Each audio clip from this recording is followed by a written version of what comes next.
Hoy vamos a hacer aquí, queremos hacer un retrato de Marcelino Camacho.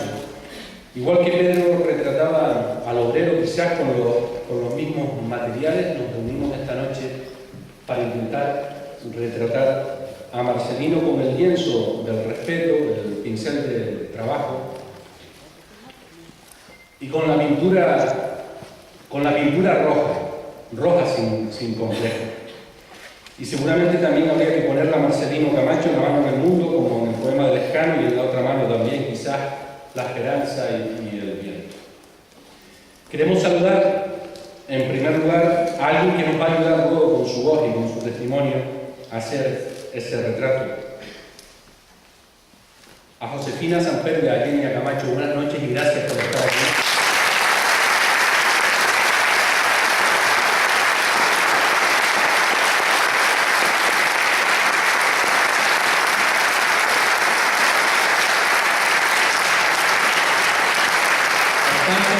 Quieren estar porque comisiones obreras querían que estuvieran, y saludando a Josefina y a Yenia, pues estamos saludando a un montón de mujeres que también están en la historia del movimiento obrero, aunque en pocas ocasiones se ha contado. Por ejemplo, Arturo Cantero Sarmiento tiene un libro donde habla de esas mujeres que combatieron también contra la represión franquista. Por eso queríamos empezar saludándolas a ellas, que es una forma pues de saludar, porque para recordar a Eduardo Suárez y su lucha habría que saludar también a Titita Socorro y a María del Rosario Suárez.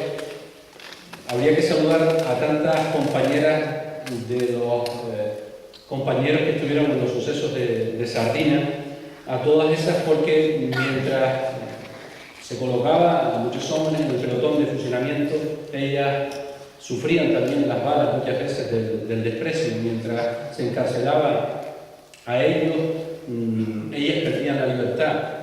Mientras ellas a veces no estaban en las reuniones, estaban en otros sitios, porque era importante que estuvieran también en esos otros sitios. Hablando de mujeres que están también en la historia y que explican la historia, no solo son las compañeras, también las hijas, las nietas, y saludamos porque nos alegramos muchísimo que vimos que está por aquí hoy, ha hecho un esfuerzo, una verdad genial, a Carmen Negrín, la presidenta de la Fundación Juan Negrín, nieta de Juan Negrín. Gracias, Carmen, por haber venido.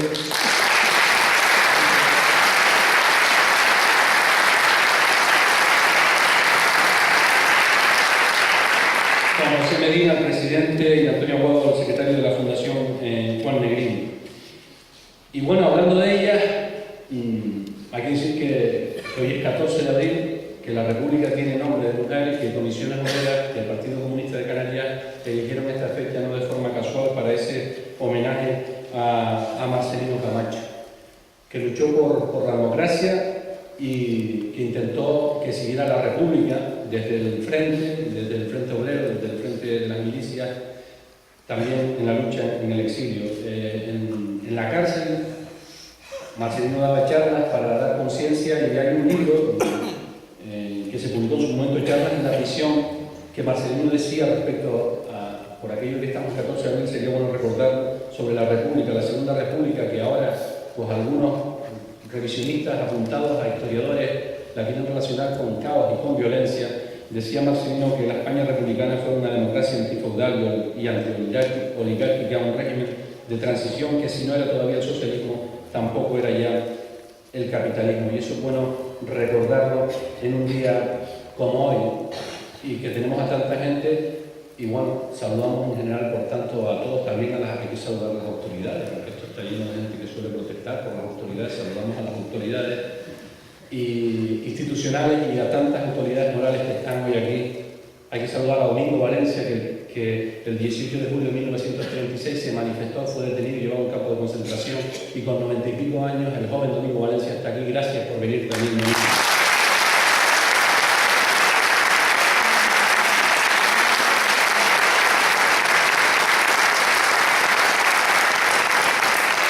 Está entre toda esa gente los jóvenes de Comisiones Obreras que luego saldrán al escenario.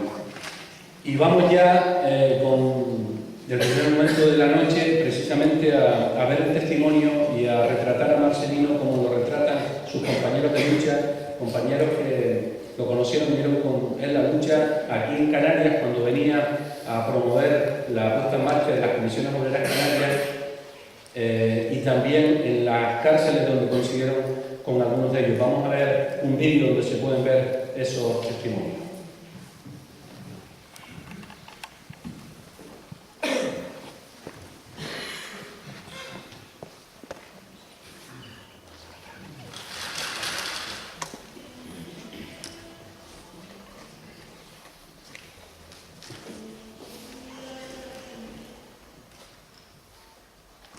Marcelino fue para la clase obrera trabajadora el espejo donde se miraba la lucha obrera. Marcelino fue un hombre combativo, un hombre que junto con otros camaradas infundió confianza en los movimientos obreros y a las luchas que hubo en toda la época de la dictadura.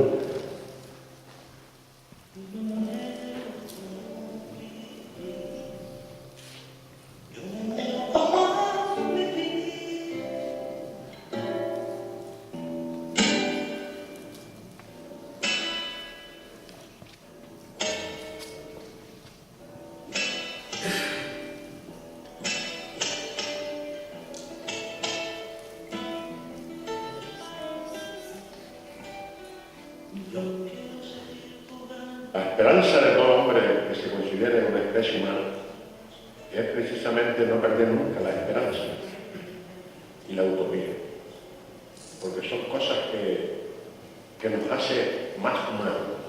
Desde que se pierden esas dos cosas tan elementales, la persona pasa a ser un simple hombre. Esa esperanza y esa imposibilidad de alcanzar cosas, esa es la utopía y ese es el objetivo que tiene que tener toda persona que exista y que tenga sentido del humanismo. Esa es la esperanza de la utopía. Es como un niño. Un niño sin esperanza no es nada. Y sin esa utopía de que quiere ser o que cree que quiere ser y que a lo mejor nunca lo alcanza, pero intentar con esa utopía es lo más importante que puede tener una persona, que se sienta con sentido humanista. Esa es la utopía y la esperanza.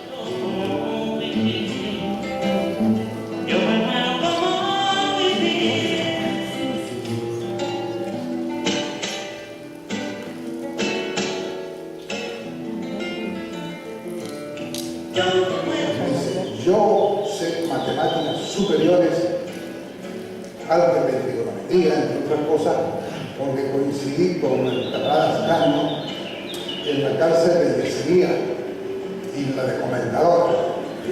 Allí también estaba la Michel Mendoza. Y Marcelino sorprendido, y los estudiantes que la estaban esperando un poco más allá, más sorprendidos todavía. De tal manera que Marcelino tuvo que llevar dos mítines, uno en la universidad y otro después con los compañeros del Tajo, porque le dijeron que querían hablar con él. Y Marcelino estuvo largo rato hablando con los compañeros, ver cuál era su problema, cuál era su circunstancia y cuál era su mancha.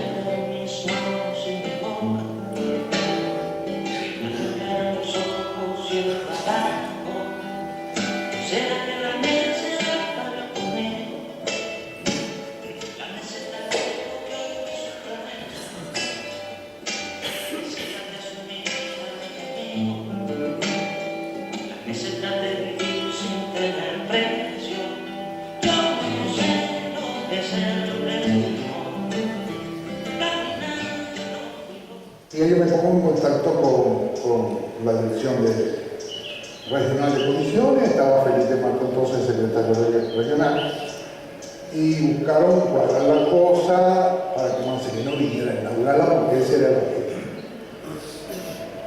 Marcelino con mucho gusto, ir a la tierra de su camarada Ascanio, pues era algo fundamental. Por ejemplo, cada vez que venía a Canarias, él siempre contaba la anécdota que su profesor de matemáticas había sido Guillermo Ascanio, y que él que le había enseñado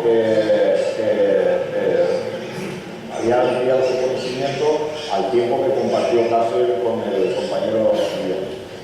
Sí, en la transición ya empezó ese movimiento paísno creando los sindicatos, pero el que existía a nivel nacional, las comisiones obreras, la OPT ya se movía también, algún sindicato nacionalista, los empresarios empezaban a moverse con sus sindicatos amarillos, por ejemplo, Cruz Mayor y compañía aquí en Triana, digamos lo que decían el SOP, Sindicato Obrero Provincial de Alimentación, que lo creaba y un encargado de Cruz Mayor.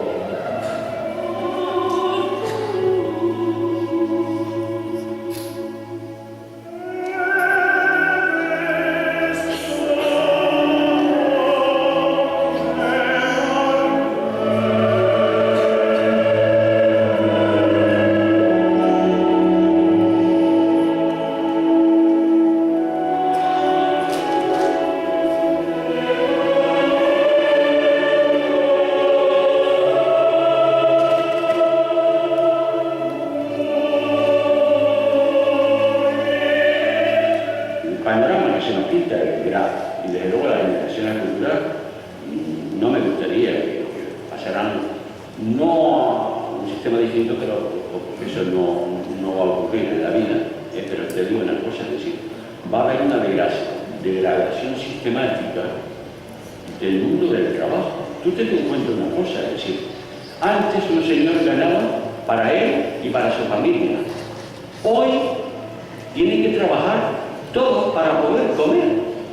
Y así todos no tienen para comprar una casa.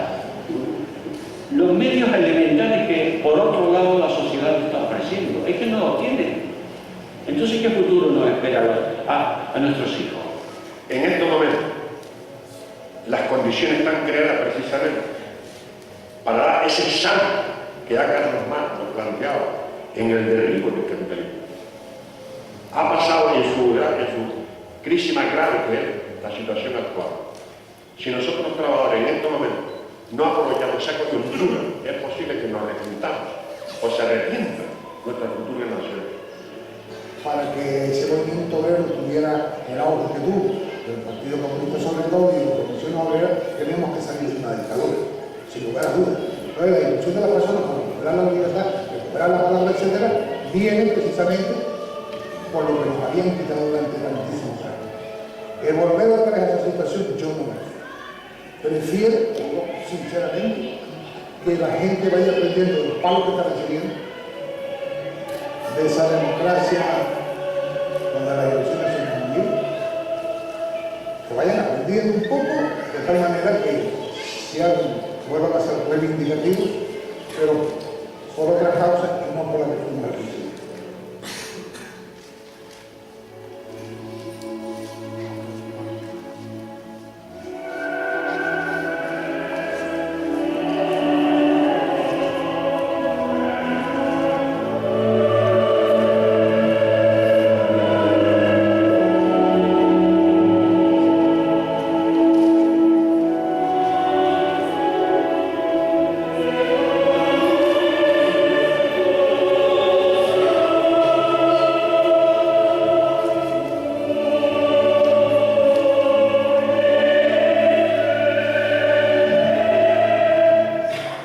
Cambiar la situación siempre es bueno.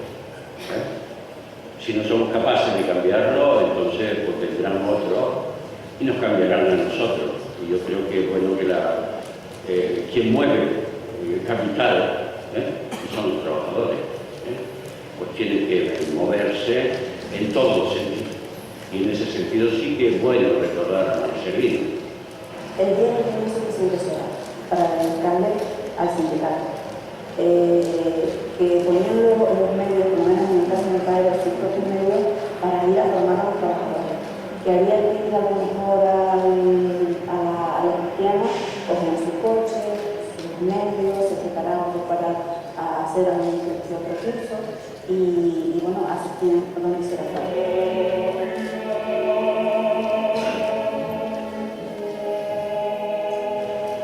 El deseo del bienestar de los trabajadores. Nuestras ideas eran que los trabajadores pudiesen vivir mejor y de que no se los oprimiesen tanto como se los oprimía y como se están oprimiendo. Eso era lo que le daba una fuerza para continuar luchando. Incluso en contra del parecer de muchos familiares, en contra de ello. Pero eran unas ideas que inculcaba personas como Marcelino. Este es el momento, concretamente este es el momento ahora concretamente con la posibilidad de otra huelga general debido a la situación en que nos ha arrinconado el Partido Socialista o el gobierno del Partido Socialista y el capitalismo internacional, yo creo que en este momento es la ocasión para que los trabajadores vuelvan otra vez a recuperar el sentido de clase que tienen que tener y que fue los principios del sindicato de nuestro sindicato de comisiones obreras. En aquella época fue el que organizó las comisiones obreras, ¿entiendes? O sea, era el sindicato vertical de Franco y este hombre pues fue a crear algo nuevo, ¿comprende? Diferente de lo que era el sindicato vertical. Entonces, claro, fue la lucha de este hombre y todo lo que le combatieron, porque claro, era una cosa nueva que no era del régimen y era gente de izquierda y esa fue la importancia. Entonces, en ese momento histórico, claro, será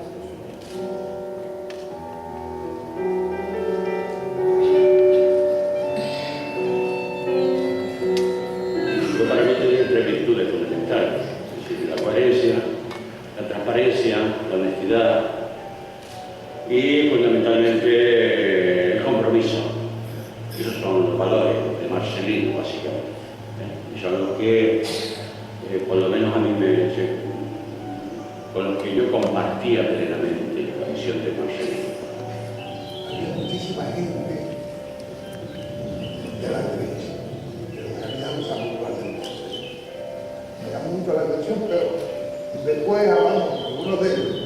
Dicen, es que Marcelino es un hombre que pasa en su momento en España, porque ha sido de los pocos que ha tomado la vida más de una vez.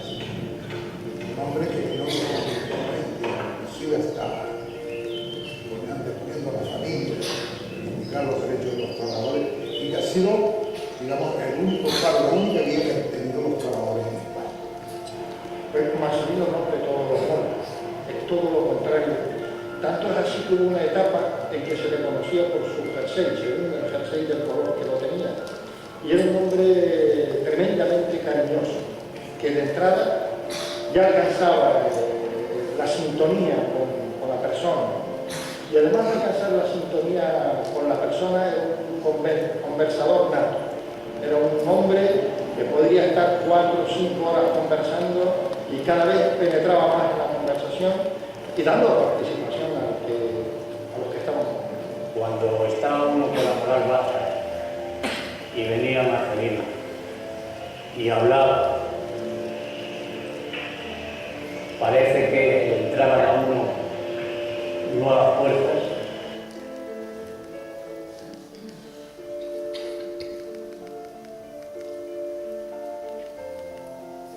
Yo empecé a oír a Marcelino Camacho en mi casa.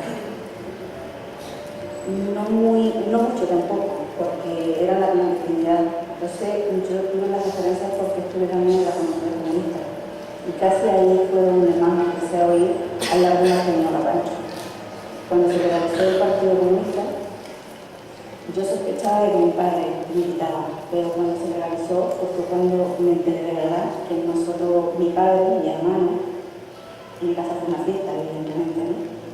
De ver cómo trabajan los marineros, trabajadores del mar, y creímos que era lo más indicado que él entrara en las bodegas de los barcos y viese cómo se trabajaban los barcos de forma manual para que tuviera un conocimiento en su experiencia sindical de poder hablar un conocimiento de lo duro que es el trabajo en el mar, y también lo hicimos también con respecto a la industria de las conserveras, que él pretendía también pues, conocer perfectamente cómo era el funcionamiento, el sistema de producción y cómo trabajaban las mujeres, que el 80% eran más femeninas, y desde luego yo creo que ha sido una gran experiencia también de la forma. Tuvo un gran reconocimiento por parte de los trabajadores y se la recibió muy bien, y fue un recuerdo que a los marineros del día le quedan.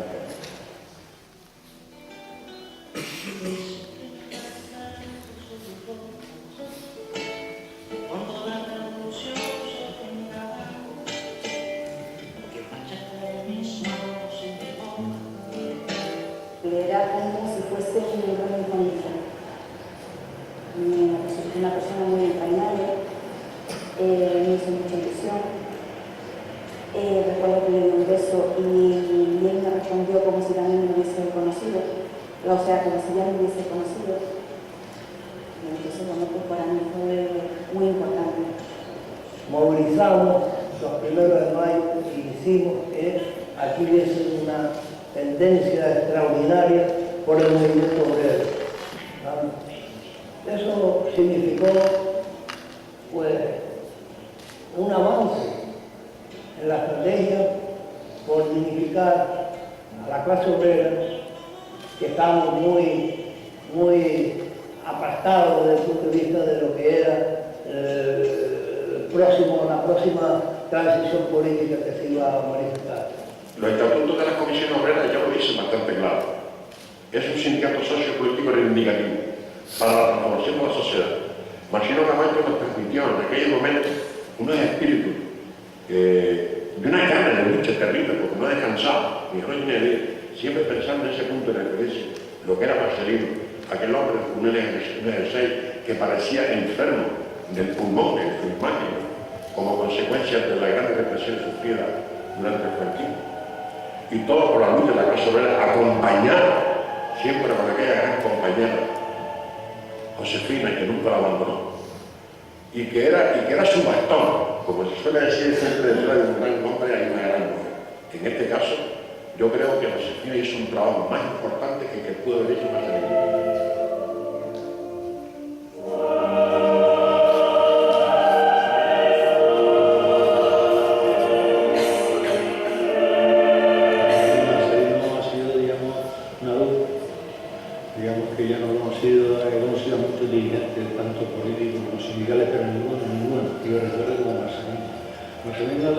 Transmitía mucha confianza para nosotros, que estamos, digamos, en lo que era la política activa del sindicato, asamblea, negociaciones de convenios, etc. Marcelino nos transmitía mucha confianza y al mismo tiempo para nosotros no un balón de oxígeno, una persona, digamos, que transmitía, al margen de lo que decía, transmitía, digamos, a todos los trabajadores, transmitía mucha confianza.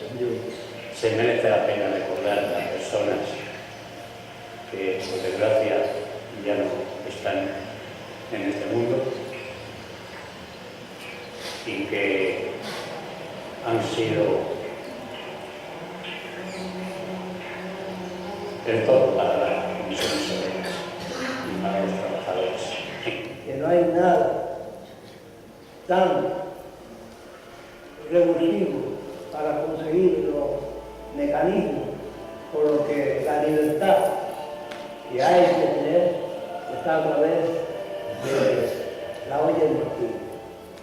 Ser marxista, ser leninista, es lo que funde nuestra confianza para conseguir los objetivos que los obreros tienen que conseguir.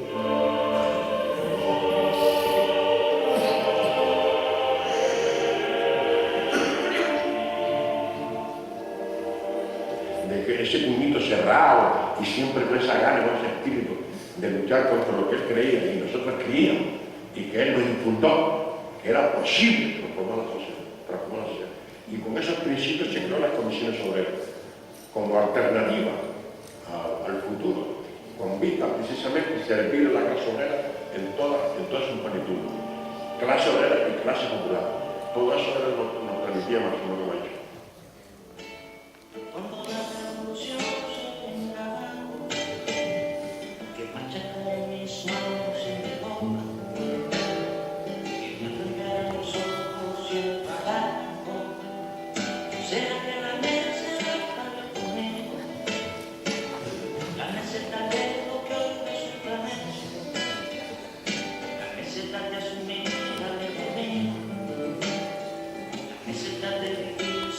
Ya se acordaba, y una de las canciones con las que se hizo popular fue Otro Convoy, dedicada al trabajador de la agricultura del norte de la isla, que él conoce porque él ha trabajado también en el Claro, ¿no? El último trabajo de él, el último disco, tiene un tema de necio que describe a la perfección todo este lío de la dictadura de los mercados financieros y de cómo se ha encargado la democracia. Así es que todavía hay gente que sigue con letras y con ganas de dar lata y que no están pendientes de Operación Triunfo, de cantar boberías, y uno de ellos es Arístides Moreno, así que vamos a recibirlo.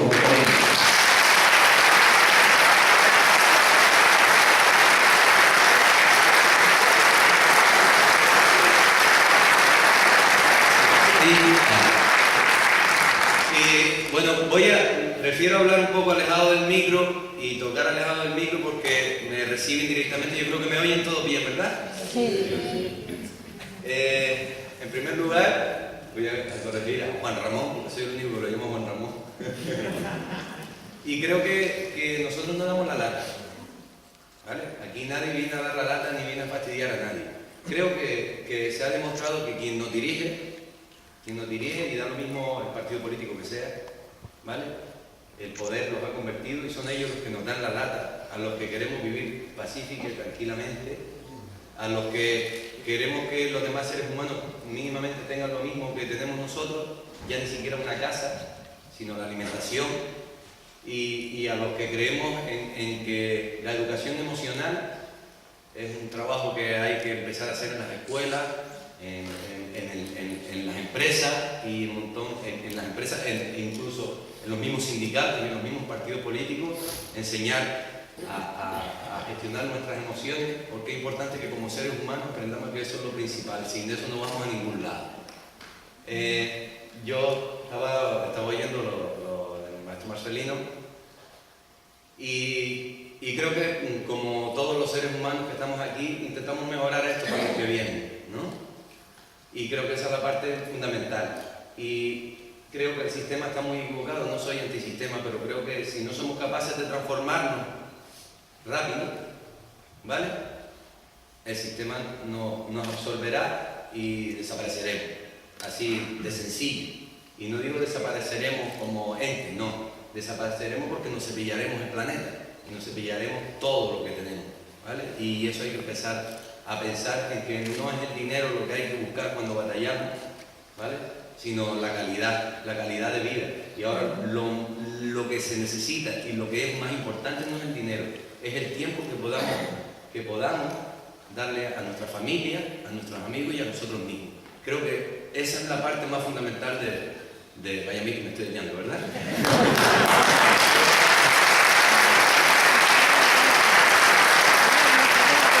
Creo que es la parte más fundamental de nuestra existencia, ¿no? Yo siempre lo he dicho, no supe lo que era ser rojo, ¿no?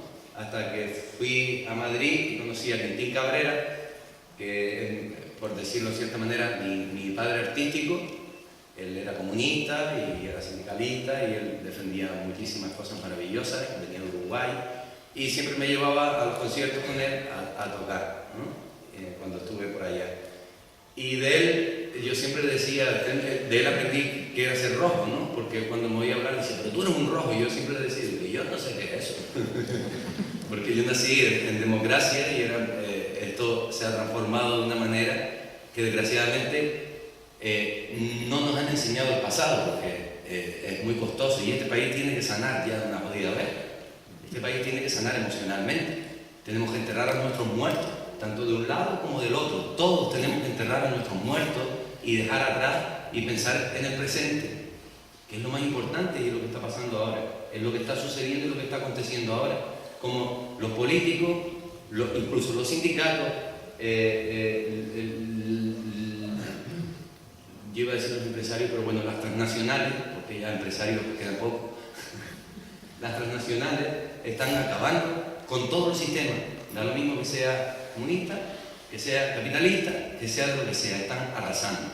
Y nosotros estamos aquí y tenemos que decir algo, ¿no? Creo que los sindicatos muchas veces deberían dejar sus oficinas, y se lo digo ya no con una apreciación personal, sino por lo que oigo.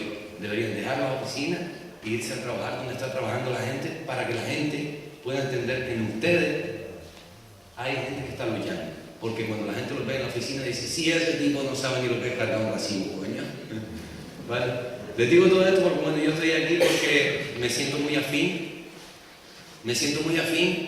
a todos, yo diría señores mayores y señoras mayores, no, pero no creo que sean ni mayores ni menores, sino a toda esta gente. Me siento muy afín a toda la historia de este país, que ha sido muy importante para los que estamos aquí, los que estamos vivos y para los que están muertos también.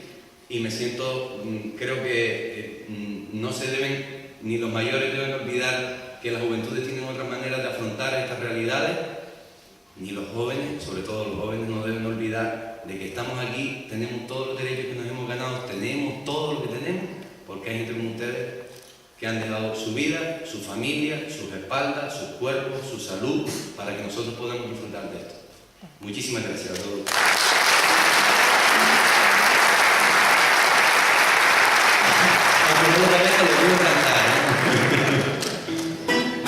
Bueno, voy a empezar con una mezcla de rumba y bomba. Lo que tienen en común la rumba y la bomba es el umba del final, ¿vale? Esta canción está dedicada a toda esa gente que cree que la construcción, la carretera, los campos de golf, los muelles deportivos, los centros comerciales son la solución a todos nuestros problemas. Hay mucha gente que lo cree. Esto está dedicado a toda esa gente que ha vendido el sur de las islas, los sures del país y los sures del mundo. Y ahora quieren vender el norte también. Esto está dedicado a toda esa gente que se han olvidado quiénes son, de dónde vienen y para dónde van. Quien olvida su pasado no merece caminar en el futuro. Y dice así. Y anoche yo tuve un sueño y un sueño a mí me tenía. Soñando que yo soñaba, soñaba que soñaría. Se me apareció el futuro y estando yo en el pasado, y me mostró con su mano aquello que habíamos dejado. Se me fue el alma del cuerpo cuando yo y que me decían que se iban a acabar los quesos de medianía, que se acaban las cebollas y se acababan las papas, que se acaban los que lloran y se reían los que maman. Dice, oh Señor, y también que yo dice, oh Señor, se me fue el alma y del cuerpo y aún me quejando. Yo, dice, oh Señor, vaya, oh Señor. Yo sé que a ustedes no les gusta mucho ir a misa,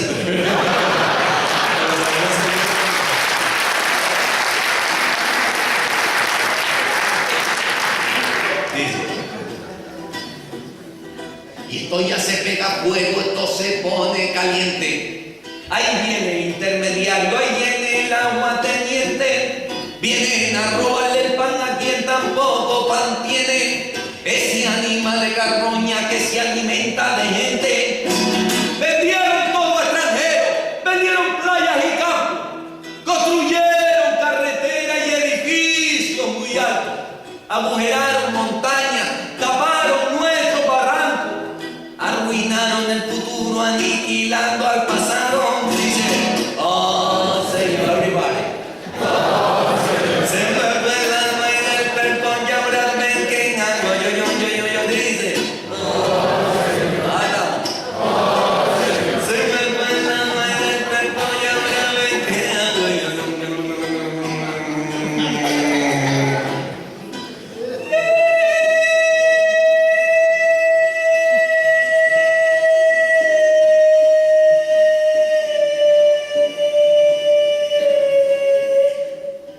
La tarde languidece y renace en las sombras, y en los verdes platanerales se vuelve a sentir la temblorosa canción de amor de la vieja molienda, que en el oscuro de la noche parece decir, dice así, dice. Y el tiempo da tiempo al tiempo, y el tiempo da tiempo al mundo. Por eso, hermanos del mundo, no dejen tiempo pasar. Si camina adelante, nunca olvide tu pasado, por si acaso alguna vez tú tengas que regresar. Y despertóme en mi cama oyendo aquestas palabras que el futuro me brindaba para poder remediar. Me vino la sangre al cuerpo y al mismo tiempo que el alma. La tierra no se abandona, siempre se debe luchar. Dice, oh Señor.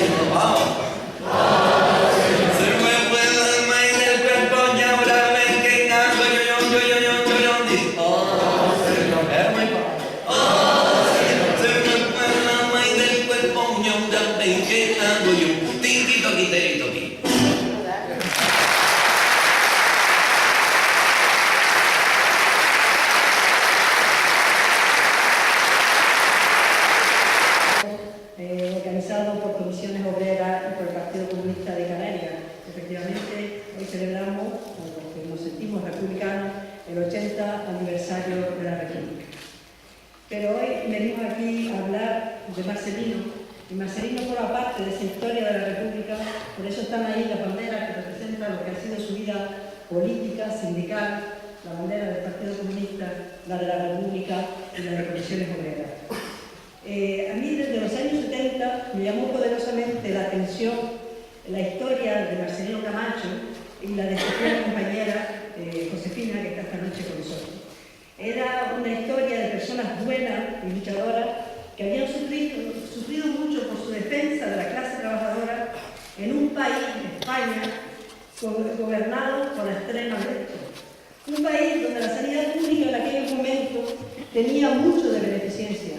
La educación, un retraso importante con respecto a Europa y una educación elitista. Y una patronal que campaba a sus anchas porque no había ni derecho de reunión, ni derecho de manifestarse, ni menos derecho de huelga o derecho a sindicarse libremente en un sindicato de clase. Las reuniones, las manifestaciones reivindicativas, la organización en sindicatos, la huelga, era lo que llamaba el régimen actividades subversivas. Actividades subversivas para un gobierno fascista que solo beneficiaba al poder económico y a los que, como Marcelino, se atrevía a desarrollar esas actividades prohibidas para defender a las trabajadoras y los trabajadores, eran detenidos y encarcelados. Pero Marcelino y hombres y mujeres como Marcelino abrieron la brecha en ese bloque de poder político, de poder policial, de poder militar, de una élite económica que mantenía a la clase trabajadora en una situación de carencias culturales, de carencias educativas, de carencias económicas y por ello de sumisión. Es algo que debemos recordar siempre, sin rencores, pero con la energía y la vitalidad de Marcelino y de Josefina.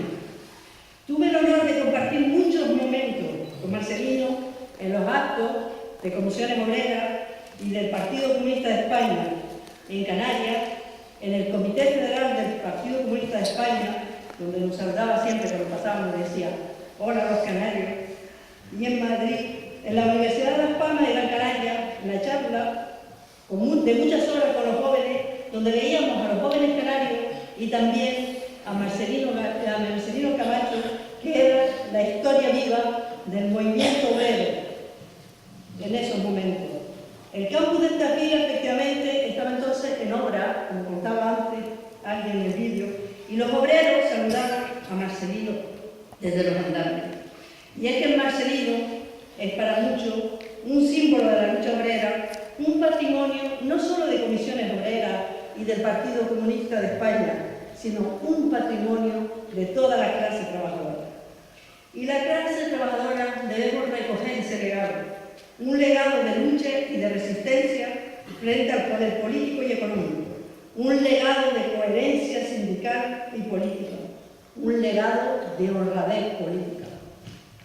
Históricamente, el capitalismo pretende acapararlo todo, recortando derechos, recortando salarios y pensiones de la clase trabajadora, más beneficios empresariales a costa de más recortes salariales, menos Estado y más mercado, ayer y hoy también, menos para la clase trabajadora y más para los capitalistas, ahora también. Y no podemos admitirlo, no podemos admitir esa situación. Esto es la lucha de clase, ayer y hoy. Esta es la lucha a la que Marcelino y Josefina dedicaron toda su vida.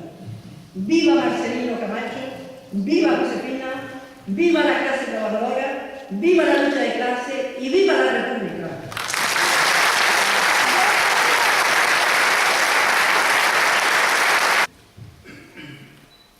Buenas noches.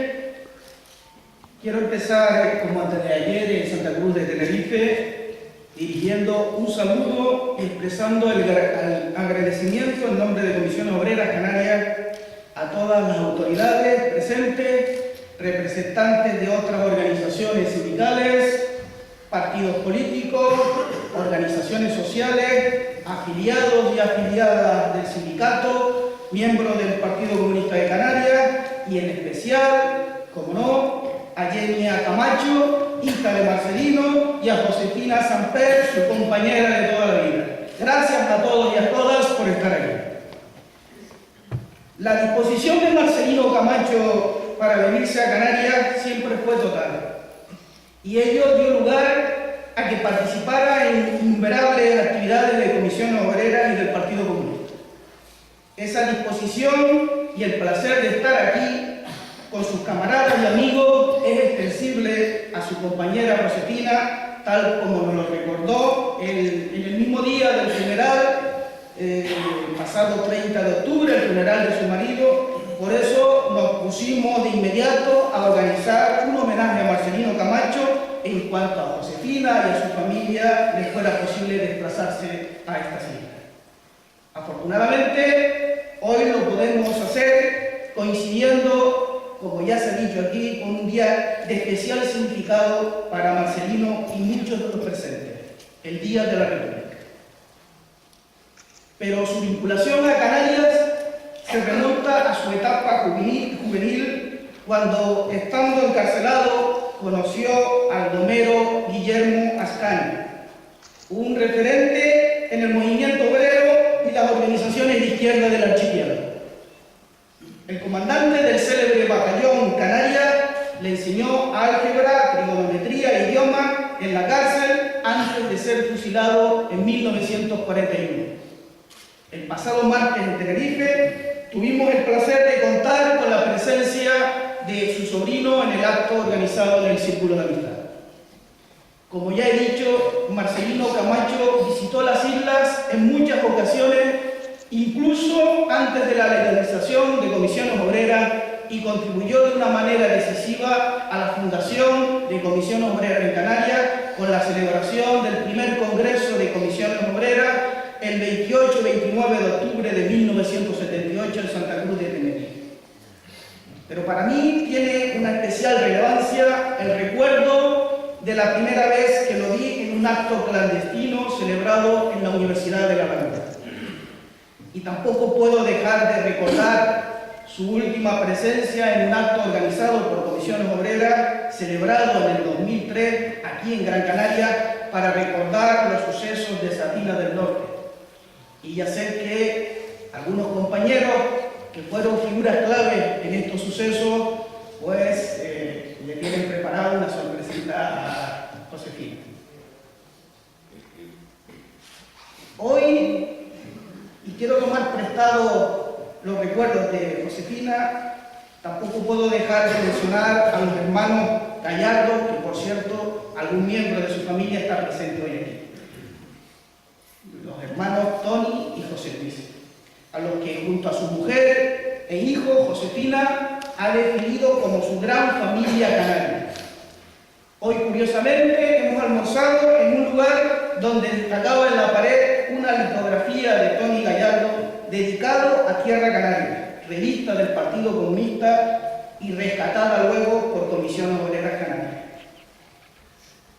En Canarias, como en el resto del Estado, y podríamos decir que en casi todo el mundo, vivimos momentos de una crisis colosal que es aprovechada por algunos para poner en jaque al sindicalismo confederal y de clase que Marcelino tanto contribuyó a poner en marcha en el Estado español.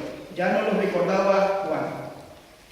Y para cuestionar de forma despiadada los derechos laborales y sociales de los trabajadores y trabajadoras, a que a veces, más que víctimas, se les trata como culpables de esta situación.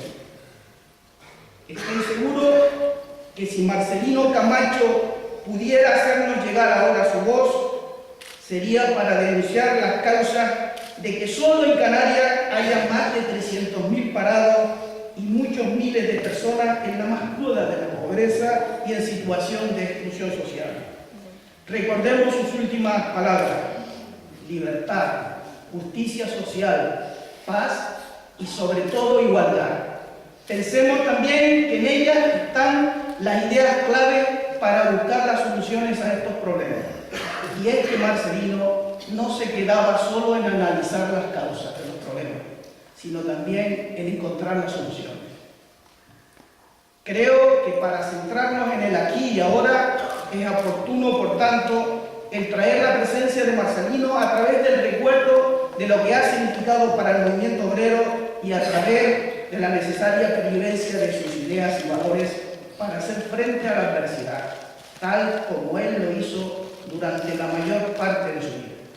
Miremos, por tanto, por un momento atrás y hagamos un breve repaso de la vida de Marcelino como persona y como dirigente sindical y político, aprovechando algunas notas escritas por su entrañable amigo Agustín Moreno.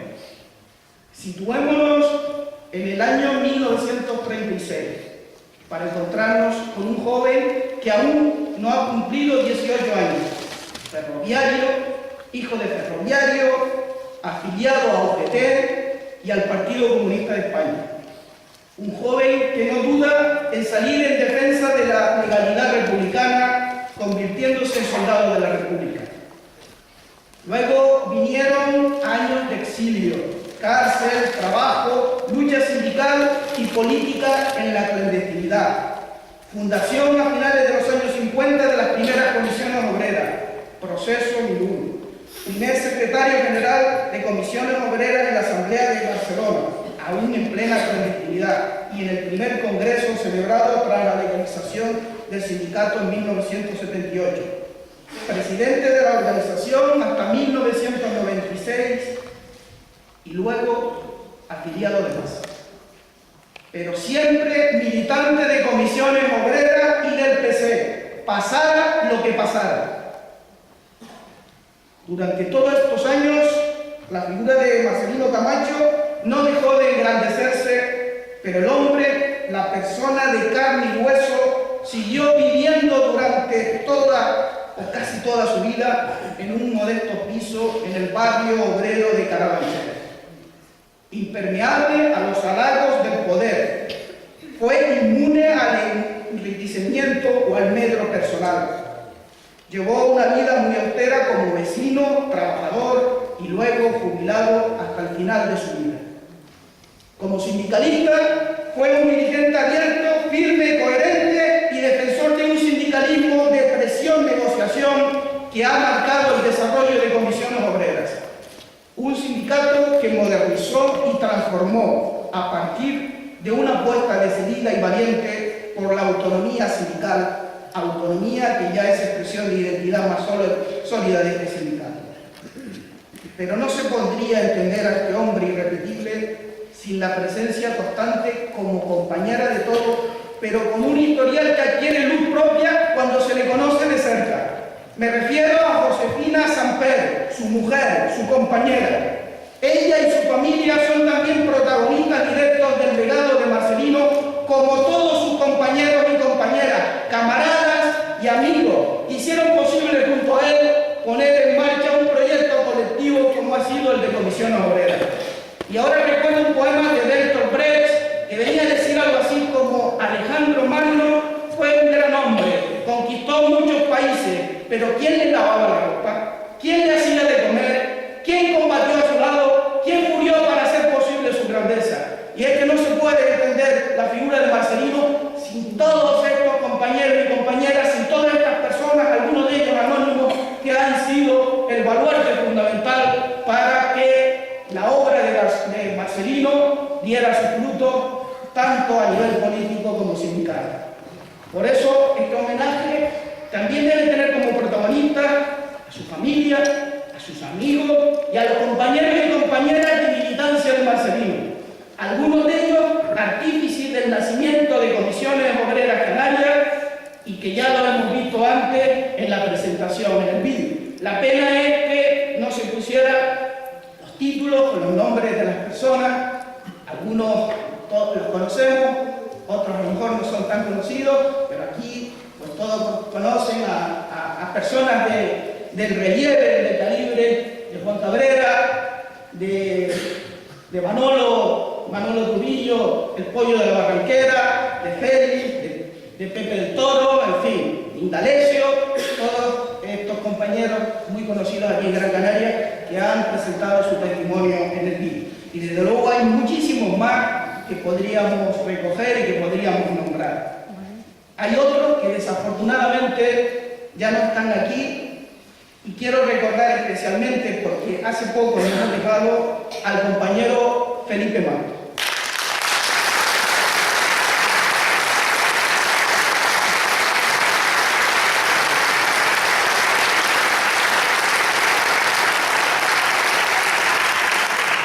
Espero que próximamente también le tributemos el homenaje que se merece y en ello estamos. Pero mirar para atrás solo tiene sentido si nos ayuda a encontrar la luz o la guía para los caminos del futuro. Y hablando del presente y del futuro, tengo que decir que para mí Marcelino Camacho forma ya parte del patrimonio colectivo de la humanidad. Como decía aquí, es patrimonio de todos y de todas. Y evidentemente eso nos lleva a decir que trasciende ya su pertenencia a las organizaciones que ha promovido este homenaje, Comisiones Obreras y el Partido Comunista.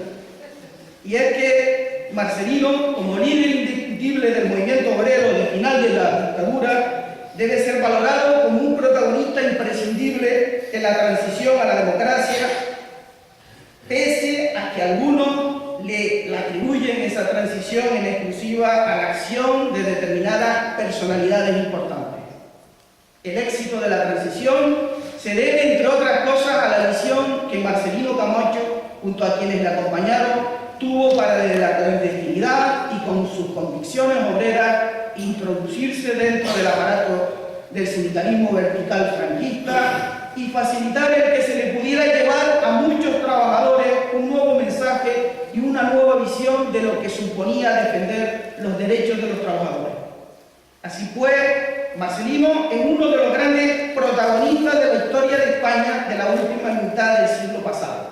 Era en suma un gran hombre y un hombre bueno que en ningún momento de su vida dejó de ser un trabajador, un obrero, una persona sencilla y cercana a la gente.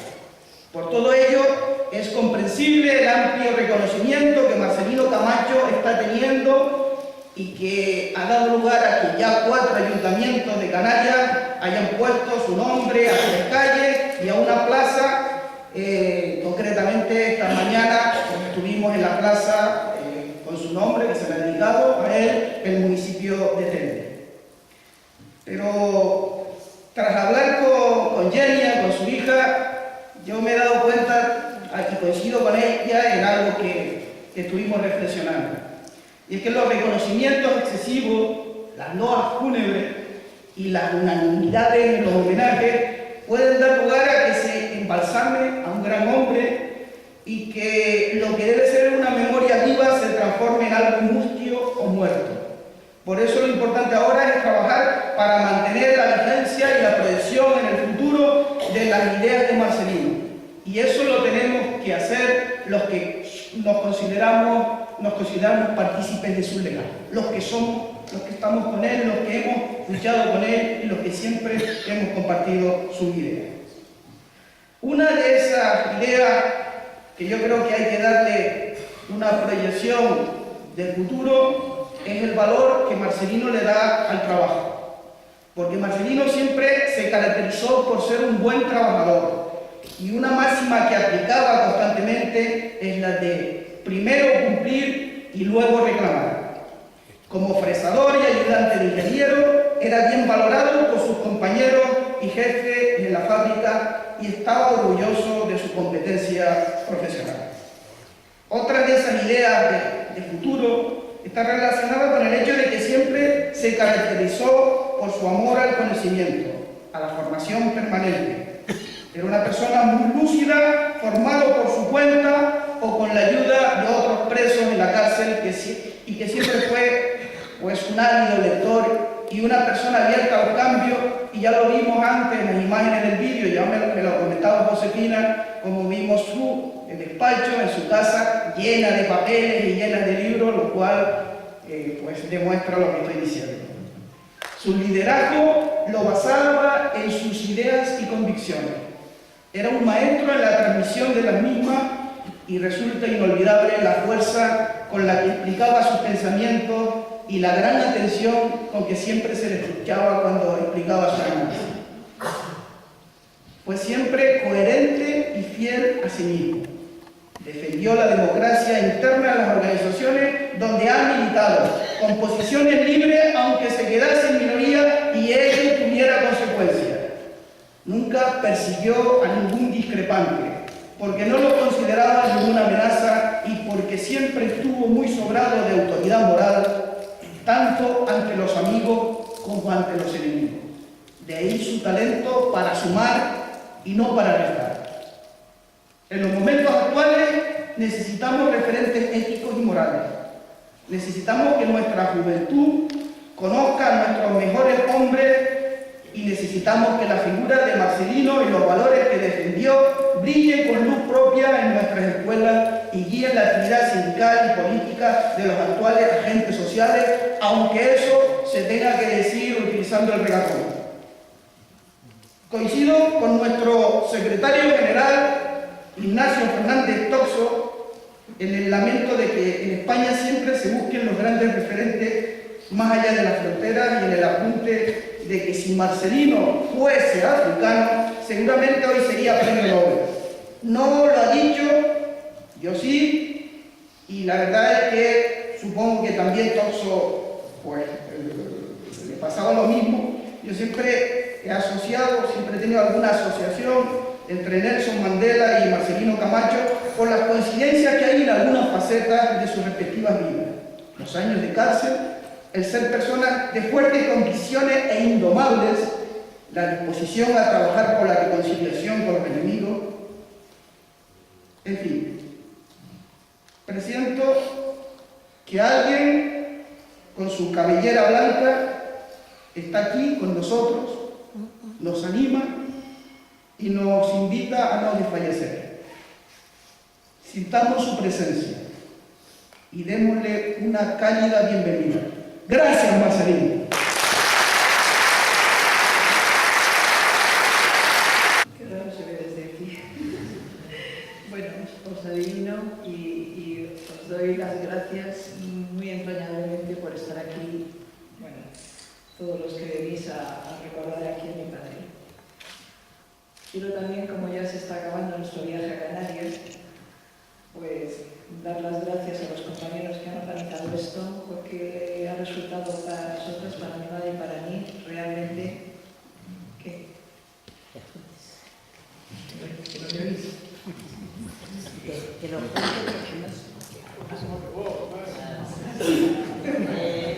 Es que mi madre y yo funcionamos en tándem.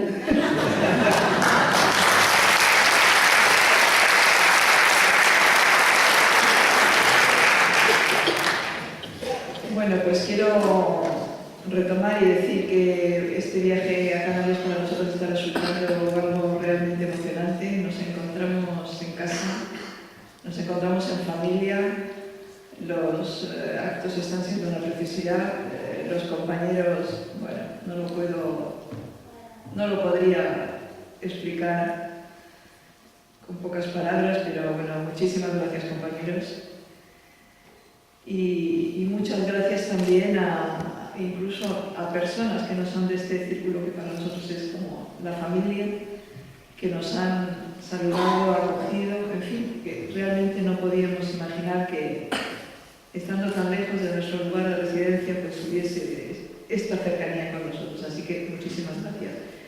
Muchísimas gracias también, ha sido para nosotros muy emotivo ver a los compañeros han intervenido en el vídeo, hemos compartido con ellos unos momentos, una maravilla de momentos y reconocemos en ellos todo ese trabajo de personas que no son tan conocidas como mi padre, trabajo como el de mi padre y como el de tantísimas personas anónimas, algunos que no son militantes de nada, tantísimas personas que contribuyeron, trabajadores, que contribuyeron a la solidaridad y al apoyo a los que estaban sufriendo las consecuencias, la cárcel en concreto, en aquellos años duros de la dictadura. También me quiero acordar de todos aquellos trabajadores que tenían ese orgullo de clase de contribuir, algunos con monedas, otros con lo que fuera, y que estaban allí en la puerta de las cárceles a apoyarnos y a darnos ese calor que nosotros podéis imaginaros cómo transmitíamos hacia el interior de la cárcel.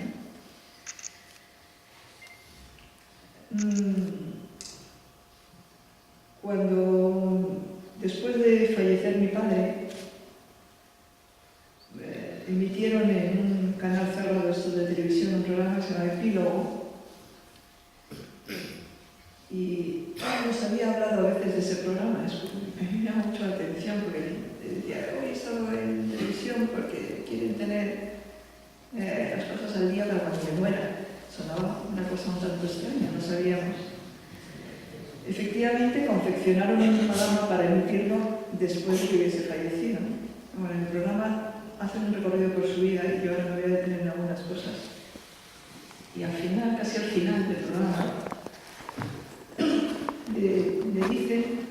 le preguntan si hay algo que él quiera dejar, un mensaje para su familia, para sus compañeros también.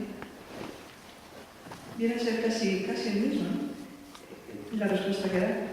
Y dice mi padre, en primer lugar dice que no tiene que dar consejos a nadie, que la gente sabe lo que tiene que hacer y que no, que va a decir. La periodista le insiste y entonces él dice, bueno, si ven algo útil en las cosas que yo he hecho, si hay algo que les puede ser útil para seguir en esa misma lucha, pues que lo aprovechen. Y yo leyendo un poco de eso, a veces he hecho esa especie de ejercicio de cuáles eran esas cosas que hoy podrían sernos útiles. La biografía de mi padre empieza, bueno, nace en una familia obrera, como sabéis.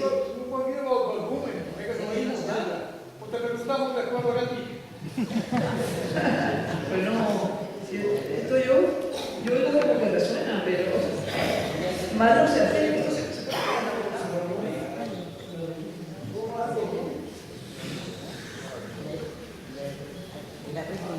¿Pero no se oye en ninguna parte o...? Ah. Ya me voy tranquila. Bueno, la primera decisión que toma mi padre, digamos, la primera pequeña rebeldía, la toma muy joven, como a los 13 años. Va a la escuela hasta los 13 años mi padre, y su maestro, que era un cura en el pueblo, don Feliciano se llamaba, dice que mi padre que convendría que siguiera estudiando. Mi padre lo cuenta diciendo, no se me daba mal, pero para continuar estudiando en una familia obrera como la de mi padre, pues había que ir al seminario. Y entonces mi padre decide pues, no ir al seminario, obviamente. Estaba de acuerdo con su padre y empieza entonces a hacer de aprendiz de factor en la estación de Os Magarrasa. Un poco tiempo después, en 1935, con 17 años, como se ha contado, mi padre ingresa en el Partido Comunista y participa en la organización de UGT, que había sido en el pueblo también muy golpeada con las huelgas del 34.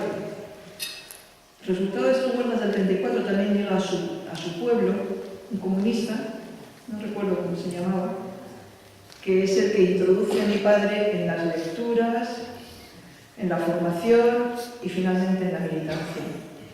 Mi padre, como habéis dicho aquí, enseguida tiene desde muy joven esa idea de la necesidad del estudio. Y también en ese momento, en el momento del levantamiento, junto con otros compañeros, tiene su primera acción, que es la de detener, interceptar el avance de las tropas de Franco hacia Madrid, pues con una máquina que hace que, bueno, descarrile el tren que venía, tenga que pararse para no descarrilar y Y bueno, aquello consigue retener pues 2 o 3 días, ¿no?, el avance. El compromiso de mi padre desde 1935 es una línea claramente definida que ha mantenido toda su vida: su pertenencia al Partido Comunista y su ubicación clara con su clase de procedencia, con la clase obrera. Este compromiso, esta delimitación clara, la ha mantenido mi padre toda su vida y ha sido un referente en cada uno de los análisis y de las prácticas que mi padre ha hecho. Participa en la guerra, como sabéis, y en el final de la guerra está en el batallón de los Navalmorales, en Toledo, en Navarmosa, los Navalmorales no recuerdo el nombre, y es el momento ya de aquello que yo he oído contar como la traición de Casado, y mi padre y otro compañero van a hablar con el jefe del batallón para pedirle que permanezcan fieles al gobierno del doctor Negrín. El comandante ordena su entrada en prisión, y esa es la primera vez que mi padre entra en prisión. Entra en la prisión de, pues uno se llama Navalmosa y el otro los Navalmorales, y de allí se fuga. Esa es la primera prisión y la primera fuga de mi padre. Llega el año 1939, después de la guerra ya, y nuevamente se mantiene, viene a Madrid buscando el anonimato en Madrid, y en ese Madrid de la posguerra conecta con otros compañeros del partido en Madrid para reorganizarlo, y empieza reorganizando el Socorro Rojo, la red de solidaridad. Al poco tiempo vuelve nuevamente a la cárcel. Bueno, yo no quiero, la vida es larguísima y no quiero pararme mucho, y solo quiero utilizar esas cosas para ilustrar un poco cómo en cada uno de los momentos, en cada una de las circunstancias, adopta el compromiso del momento y sigue con cualquier circunstancia con ese compromiso delante. Desde Argel, bueno, en fin, los campos de concentración, se escapa de Cuesta Colorada. Él cuenta en sus memorias, esas que prologa García Montalbán, cuenta cómo no estaba bien visto eso de fugarse. Él también se fuga, porque otro de los robos de mi padre, lo habéis señalado, es ese puntito, yo no sé cómo llamarlo, si de heterodoxia o de hacer las cosas las cosas que considera que hay que hacer. Se fuga porque, en fin, llega unas informaciones al campo y llega a Argelia. En Argelia vive el exilio, conoce a mi madre os va a contar eso mucho mejor que yo. Mi madre cuenta muy bien, como yo que soy un petardo, pero mi madre cuenta muy bien. Llega a Argelia, y en los exilios tampoco todo el mundo hacía las mismas cosas, ¿eh? Mucha gente vivía el exilio como un exilio dorado, pero mi padre, se organiza desde que ha llegado a Argelia y hace efectivamente algo que también se ha señalado aquí. También se prepara. Después de la guerra tiene como 24 años y empieza a estudiar, y ahí empieza el camino de metalúrgico de mi padre, ¿no? Y a mantener su actividad política en contacto con los españoles que hay ahí. Eso le lleva a la prisión nuevamente, le lleva a la prisión, en este caso en Argel, de Barbaros, y le vale de una orden de expulsión. Bueno, regresamos a España, y en el año 1957, en julio de 57, y ya en diciembre entra en la Perkins, en septiembre del 57, y en diciembre del 57 se presentan las elecciones del Sindicato Vertical. Toda esa etapa sindical de mi padre a mí me parece pues grandiosa, la verdad. Me voy a perdonar que lo diga, que es mi padre. Porque ahí surge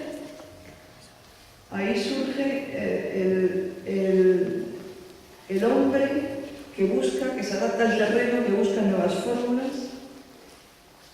Hay que decir que esto que hace mi padre en la Perkins se está haciendo en esos mismos años en muchos lugares del país. En Asturias, y en otros muchos lugares del país, y supongo que aquí también.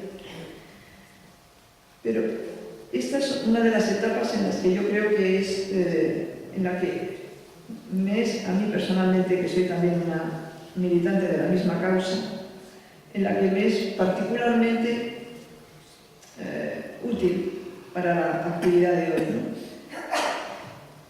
Mi padre, nunca efectivamente descuidando su propia formación, no solamente la formación técnica, porque ahí estudia por correspondencia, tiene también ahí frente a su mesa sus certificados de sus diplomas técnicos, y al mismo tiempo empieza esa nueva forma que es las primeras comisiones que luego se van a disolver, formar, así hasta que cuajan las comisiones de una manera más definitiva.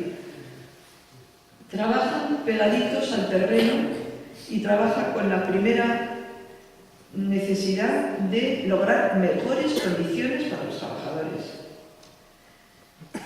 Y estaba siempre orgullosísimo en aquellos primeros años de conseguir, por ejemplo, los incrementos que sacaban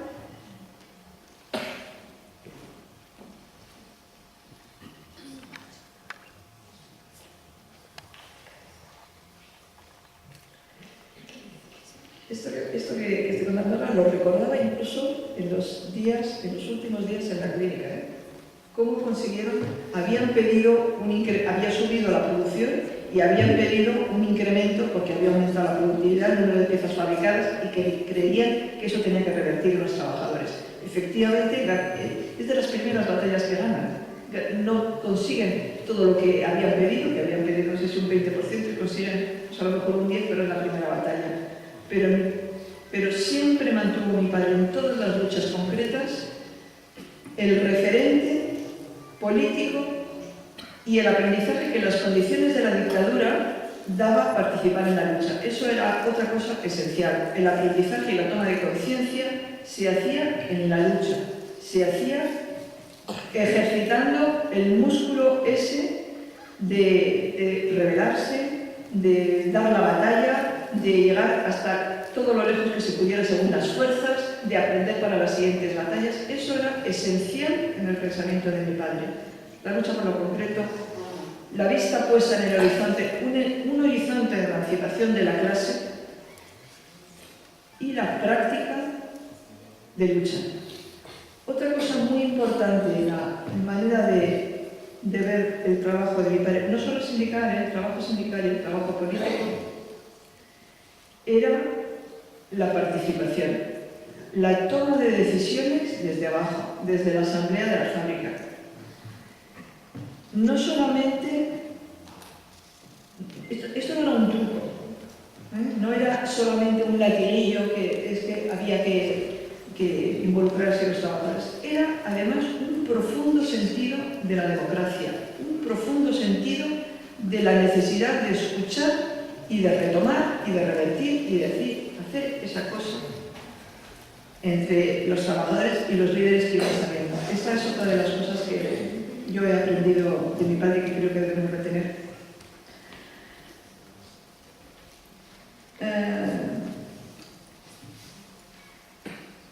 Bueno, voy a saltarme todos los periodos de la cárcel porque, bueno, es probable que mi madre sabe de eso mucho mejor que yo. Tal vez daros algún recuerdo también, todos esos años previos a la entrada en la cárcel, pues era muy frecuente ver en nuestra casa otros compañeros trabajadores y mi padre, pues en ese concepto que él tenía de la importancia de la formación, también la formación política, la formación económica, todo eso, pues ahí se reunían en la fábrica, se reunían en nuestra casa con trabajadores.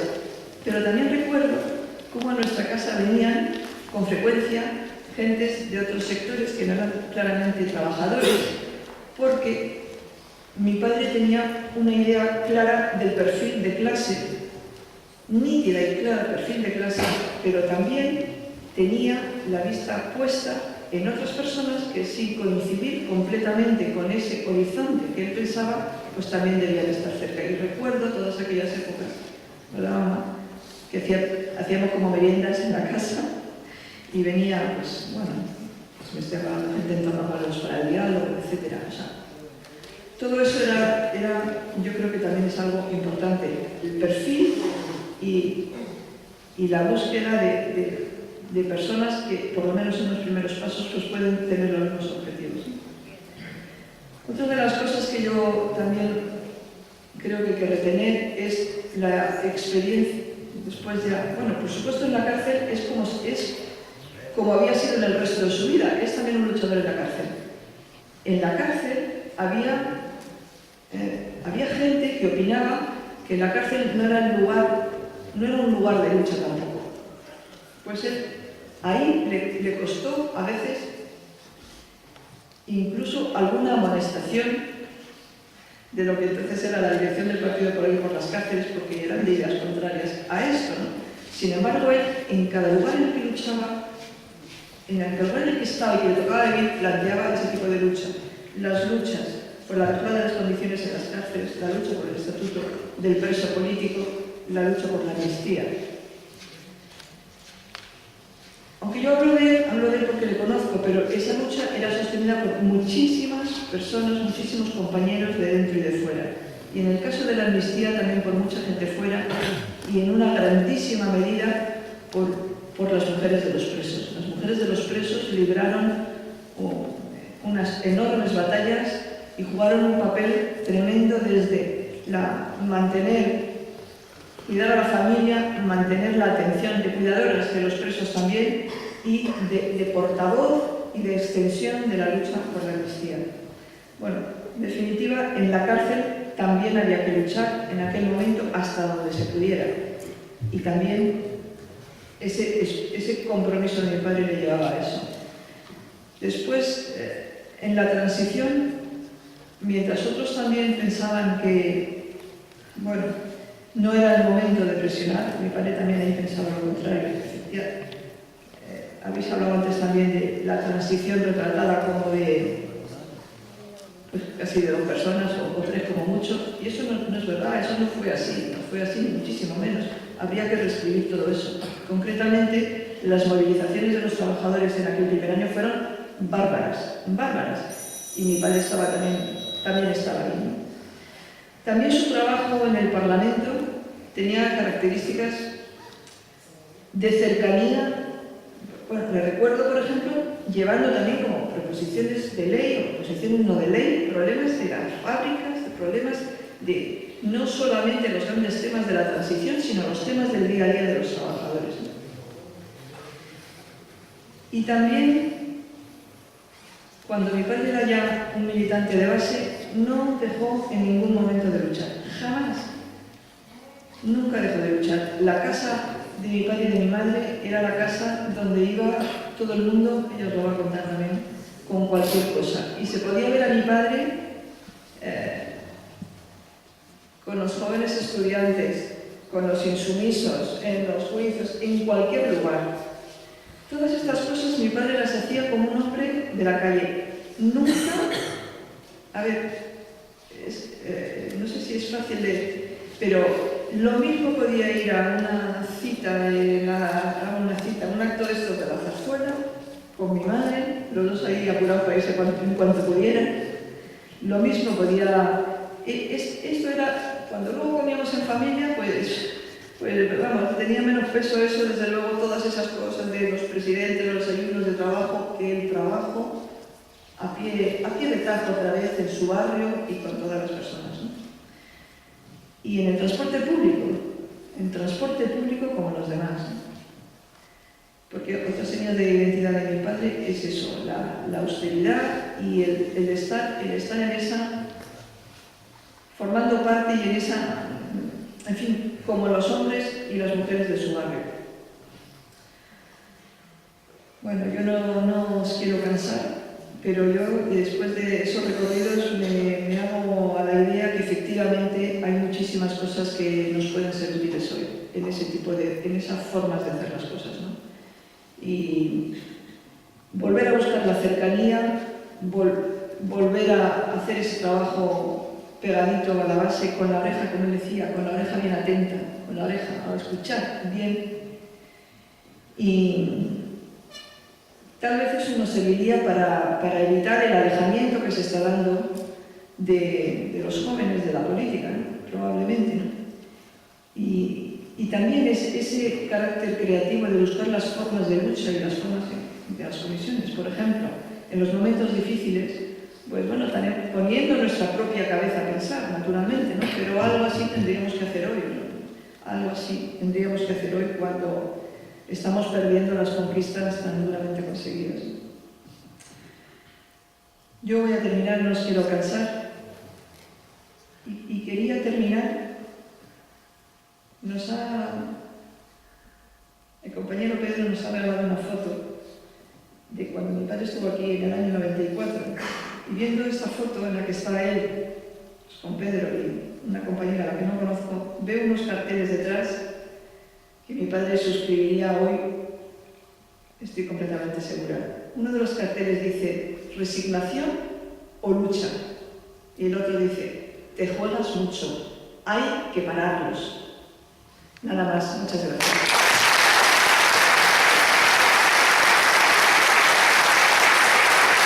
El Partido Comunista. Yo me explico lo de la juventud que tenía en la infancia de socialistas unificados, cuando tenga 14 años. En fin, hoy día vemos a gente que está en la multitud de los partidos que tienen 30 y pico, así son las cosas. Pero bueno, el caso es que Josefina luchó mucho y el papel de ella se destaca mucho lo de los jerseys, que dicen ellos, pullover que decimos aquí en el Canario Bereber. Y fue mucho más que el tener ahí, sino también fue tener la solidaridad, la comunicación con los abogados, viviendo en el barrio de Carabanchel, con los abogados de todos los presos, no solo de Marcelino. Y hizo incluso ella con otras mujeres una huelga, porque no había una buena comunicación, no se les oía a sus compañeros las 2 veces que podían comunicarse por semana y no podían escucharlos bien. Hicieron una huelga de visita, bueno, ellas iban allí porque tenían ganas de verlo, pero se negaban a hablar, se ponían y se plantaban ahí en la puerta. Y estuvieron 2 meses con ganas de hablar, pero como no lo iban a entender, hicieron una huelga y al final cambiaron los mecanismos para que se vieran. O sea, que fue una huelga y ahí estaba Josefina, así que esa compañera militante y solidaria, que yo creo que hoy es bueno que tenga la última palabra y el gran abrazo que le vamos a dar a Josefina. Gracias, Ben.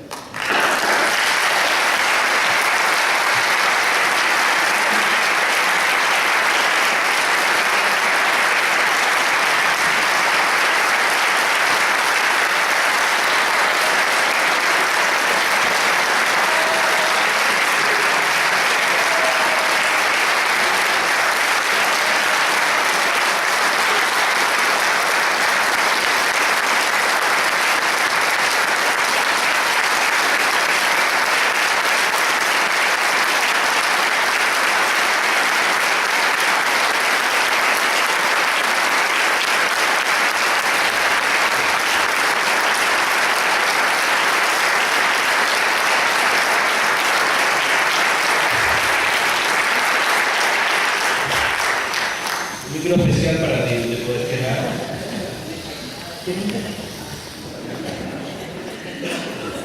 La verdad es que después de haber oído todo, también a mi niña, mi mayor, era,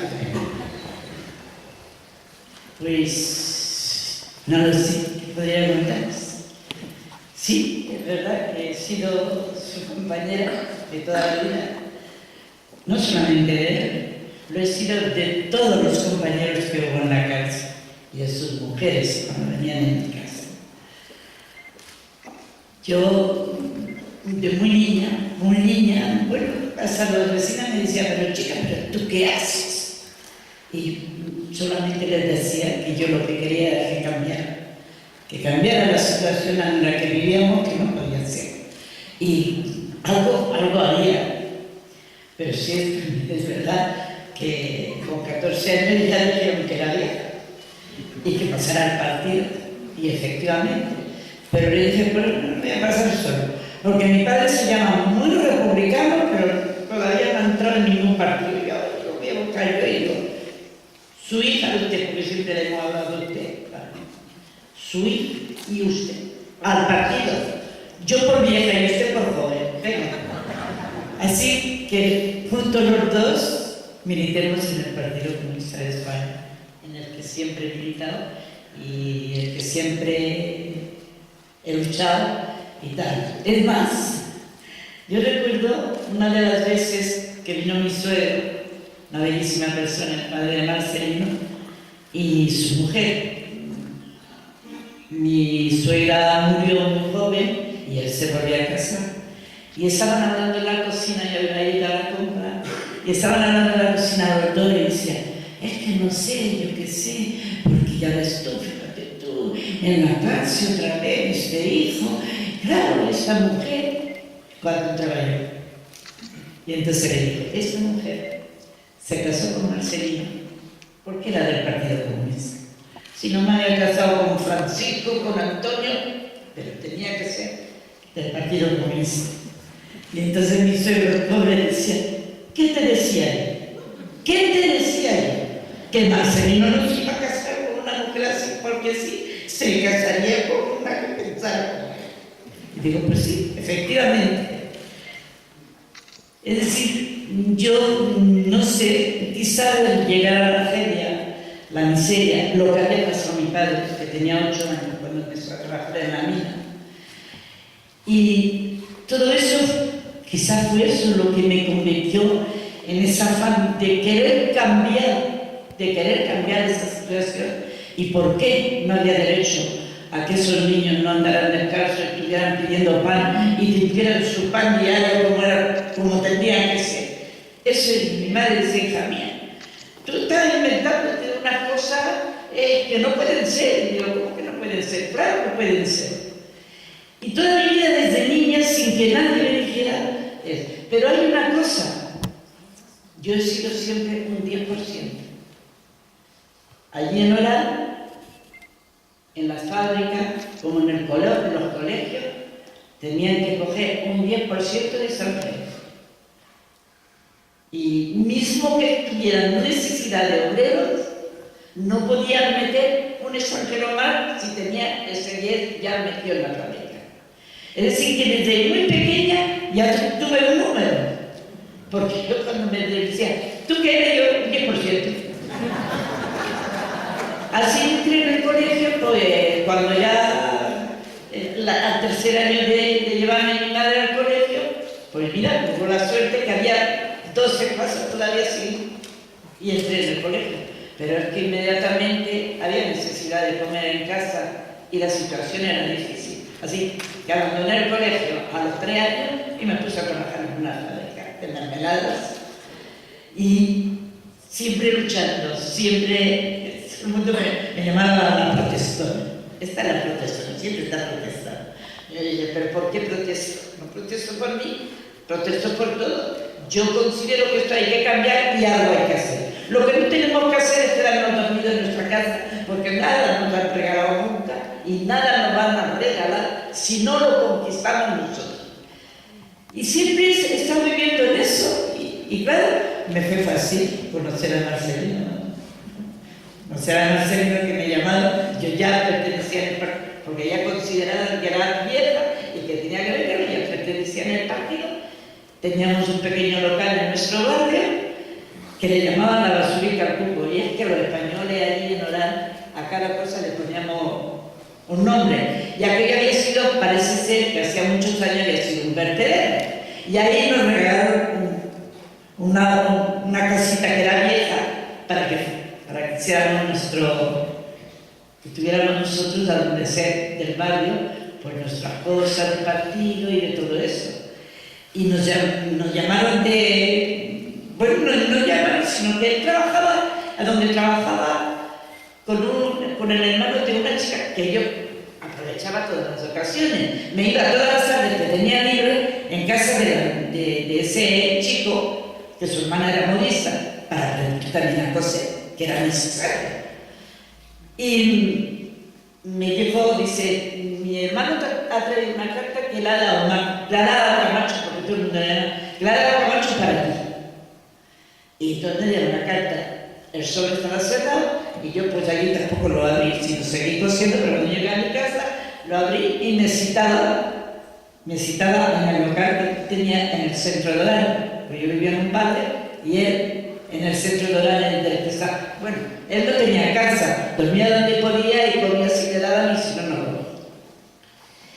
Y entonces, bueno, pues me fui el domingo por la mañana pensando de que sería pues alguna cosa de la juventud o algo. Como no había llegado todavía, pues entré en el local que teníamos allí en el centro y digo, oye, es que hay alguna cosa, dice, no, ¿por qué? Digo, es que Camacho me ha citado aquí y no ha venido, dice, no te preocupes, que es muy puntual y no tardará. Y efectivamente cuando salía lo veía que venía. Y cuando vino le digo, bueno, es que hay algo que hacer, hay alguna reunión de la juventud, porque yo no veía allá a nadie. Y dice, no, es que tengo que hablar contigo. Pues bueno, y media horas hicimos un paseo dando la vuelta a todas las manzanas de la casa y en eso me dijo, ¿tienes novio? Digo, hombre, ¿qué tiene que ver eso si tengo novio para... Dice, no, es que si no tienes novio, ¿te casarías conmigo? Pero por supuesto que sí. Yo si me caso me tengo que casar con uno que piensa conmigo, porque no tengo idea de casarme con una persona que tenga que pelearme a cada momento porque no me deje hacer lo que, o ir a lo que yo pretendo hacer. Y entonces digo, pero esto es muy sencillo. Yo cuando me vaya se lo digo a mis padres, según lo que digan mis padres, pues eso hice. Cuando llegué, mis padres dicen, ¿qué tal la reunión? Digo, si no había reunión. Dice, entonces, ¿para qué te han llamado? Digo, pues para decirme que si me quiero casar con él. Dice, ¿con quién? Digo, con Camacho. Un amigo de mi padre que había siempre con él, le dice, hombre, ese me gusta. Y yo le dije, pues yo a todo el mundo me gusta. Y le dije a mi madre, ahora hay que ponérselo a comer aquí a casa, mamá, y darle buenos platos de potaje, porque si no se muere antes de irnos a casa.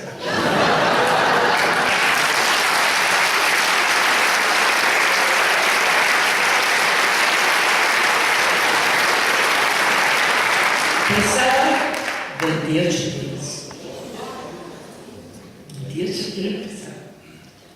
Vamos, como que todo el mundo dice, ese crío se parecía a un niño. Ese crío se va a morir por la calle. Y yo cuando se muere, cuando la señora Piedad empieza a poner los platos de potaje. Y eso fue al principio del año. Y nos casamos en diciembre. Y cuando nos casamos, había dolor de peso, que el médico de la empresa, que todos los años le hacía un reconocimiento, le dijo, señor Camacho, ¿qué ha hecho usted? Dice, no, yo no he hecho nada, es mi futura suegra, que me caso a final de año. Así hicimos como así. Y efectivamente, desde el principio, pues ha sido la lucha. También en ese momento era cuando de España se mandaba gente para incorporarse en la lucha en España, al Mati, decían que pasaban por los Pirineos franceses y él también estaba apuntado. Por eso le dije yo, mira, yo quiero tener un hijo, porque si te cruzan los Pirineos y te pegan 2 tiros, por lo menos que me quede con un hijo de Camacho. Y nada, bueno, si yo así, efectivamente, tuve mi hija, la primera que tuve, la mi hija. Y una vez que viene, me dice, tengo que hablar contigo. Cada vez que me dice, tengo que hablar contigo, digo, nada, ¿qué? Y le digo, bueno, pasa algo. Y me dice, no, es que se ha suspendido el que mandemos, el que sigamos mandando gente, porque es que más de la mitad de los que pueden pasar la frontera, son matados ahí mismo. En los Pirineos, si los levantaron, hay una buena pila de camaradas nuestros ahí muertos que pasaban para seguir la lucha clandestina allí en España. Pues para mí, la verdad, fue pues una alegría con ese hombre, por lo menos, ya saben que ya, pues también tuvimos otro que era mi hijo Marcel y ella. Seguimos, de todas formas, seguimos la lucha, nada nos impedía de luchar, ni los niños, ni nada. Seguimos nuestra lucha y todo eso. Y hay una cosa muy cierta, que ya la emigración política tiene En fin, se termina la guerra de Francia y ya tiene unos derechos privilegiados que tiene. Y a él, como emigrado político, le dan un libro que figura que es protegido por las autoridades y tal. Y Josefa, que es una emigrada económica, cada 3 meses tiene que hacerse el carnet de identidad. Porque como me había llegado ir al cónsul y me decía el comisario, ¿por qué no va usted al cónsul? Digo, porque yo soy franquista y yo no lo soy y no puedo. Así que cuando ya la primera indulto que da Franco a la gente que no tiene manchas de sangre, pues sale en la prensa de ahí de Orán mismo lo que Franco había dado un indulto para todo el que no tenía manchas de sangre que podía libremente regresar a su país.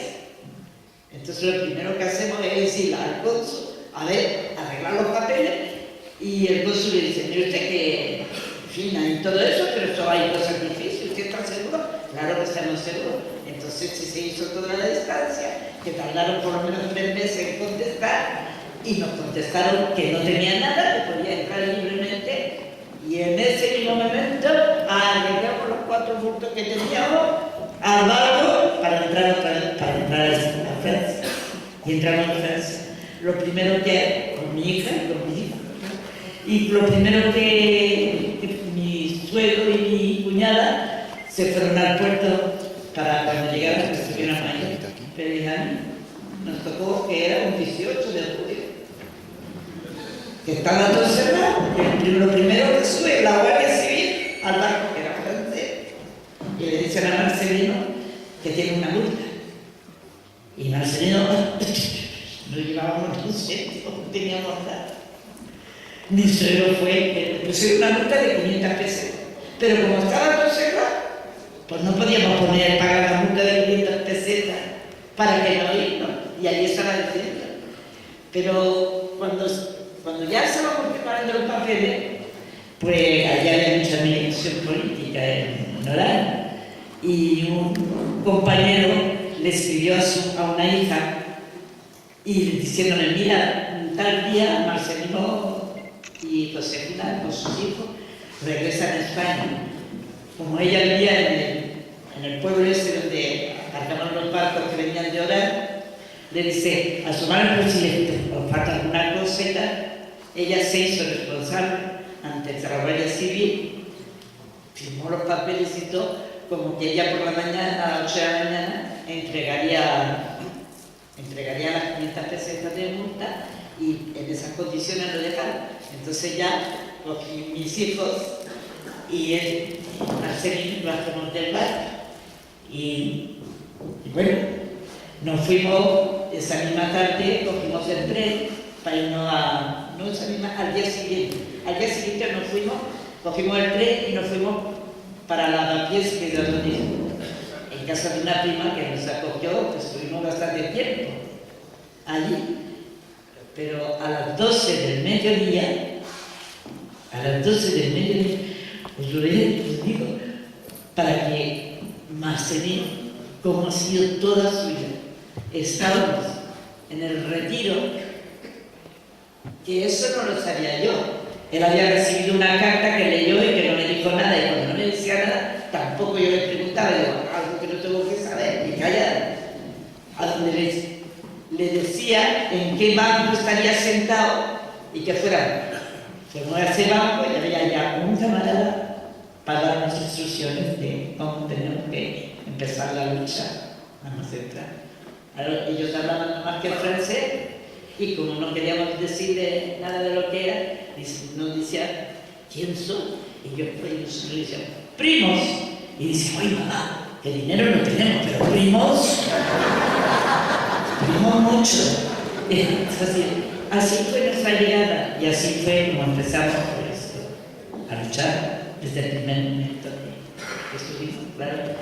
Él estuvo trabajando con un fotógrafo que era judío, pero era un extranjero que había venido a las guerrillas de España y tenía y ahí lo primero que empezó a trabajar fue con él, a hacer fotografía. Luego ya encontró trabajo de lo suyo, de lo que había aprendido ahí en Argelia, de mecánico y todo eso, y trabajar. Y tardemos pues 3 años nada menos en poder ahorrar dinero para dar la entrada del piso de Carabanchel, donde hemos vivido. Que todo el mundo me decía, ¿por qué te vas a Carabanchel? Mira, eso es cuenta mía. Claro, mi madre, pero ¿por qué te vas a Carabanchel y no te pones? Porque ellos en Lavapiés habían vivido que era más céntrico.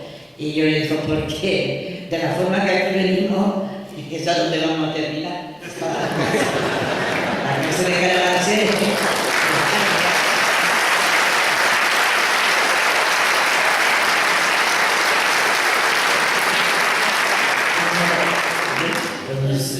Empecemos pues como si ya habíamos estado viviendo toda la vida en Lavapiés, luchando, nos ponemos en contacto con los camaradas, teníamos nuestras reuniones clandestinas y nada, hasta que nos fuimos a vivir a ese piso, que es de donde nos vinimos, era el último piso, que había el primero vacío y el último, pero el último valía 7.000 pesetas menos que el primero.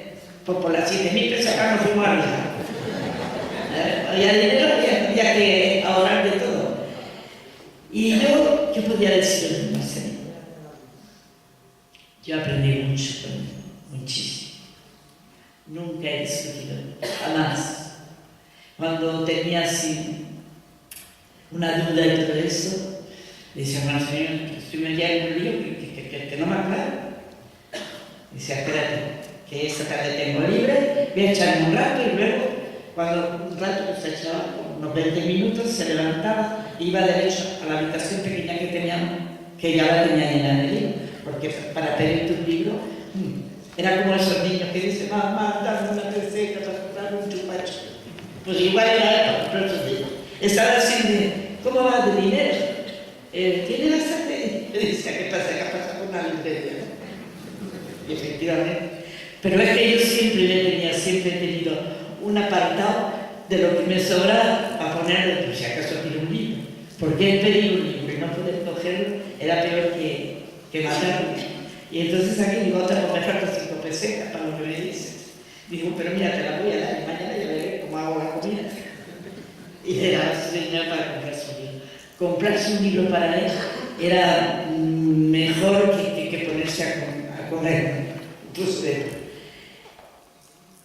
yo he hecho siempre todo lo posible, porque desde un principio, casi desde un principio, nosotros enseguida, las autoridades enseguida se dan cuenta, porque de momento, lo primero que hicieron en Perquis es, más bien que coger la camioneta que tenían para llevar los obreros, que lo llevaban hasta el centro de Madrid, y ahí cada uno se iba para su sitio, es irse andando, una protesta. Llega la camioneta. Bueno, todo el mundo, ¿qué pasa? No pasa nada, es que no estamos de acuerdo y como no estamos de acuerdo, pues nos vamos andando. Y empezaron así, claro, y ya empezaron así, y ya empezaron pues, a dudar de que no había venido por ganas de volver a su país, sino por luchar.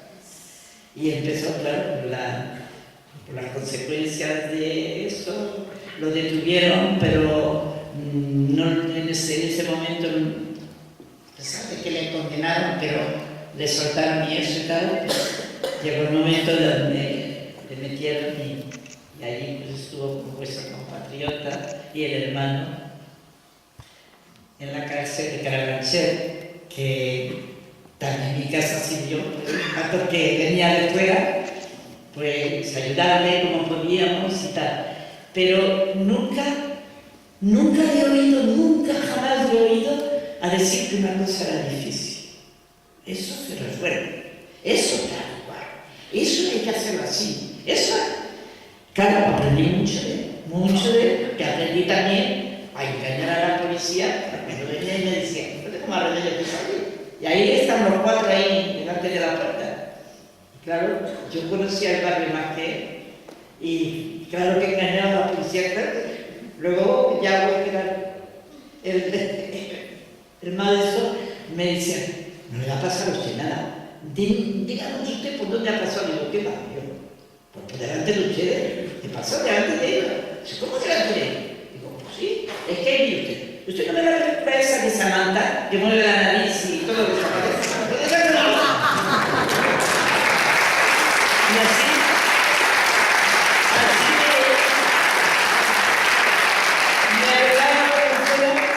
y una de las veces pues cogimos un taxi y viajecitas y cuando esté cerca le vamos a ver. Bueno, el taxista se creía que yo tiraba de ese estadio, porque era una cosa como me miraba y dice, ¿a dónde van ustedes? Y digo, a la casa campo. Al final no sirve nada. Y ahí nos llevó. Y cada país lo dejó y dijo, mira, encima nunca llevaba dinero. Sí. Cuando le digo, ya, págale al taxista que mira como mira, se cree que todo. Y lo llevaba y digo, vaya. Entonces yo sí que llevaba mi monedero y pagué al taxista y encima me miraba así y dice, bueno, digo, voy a dejarlo que se vaya y nosotros el paseo para el final de 7 semanas. Y cuando se fue, dice, ¿ya a dónde me lleva? A la estación del norte. Fuimos a la estación del norte, allí había una fila y digo, mira, ahí si tienes taxista. Si te coges tu taxi y vas a donde... Y no me digas nada, no vaya a ser que me coja la policía y como no sé nada, pues ya me puede pegar. No le puedo decir nada.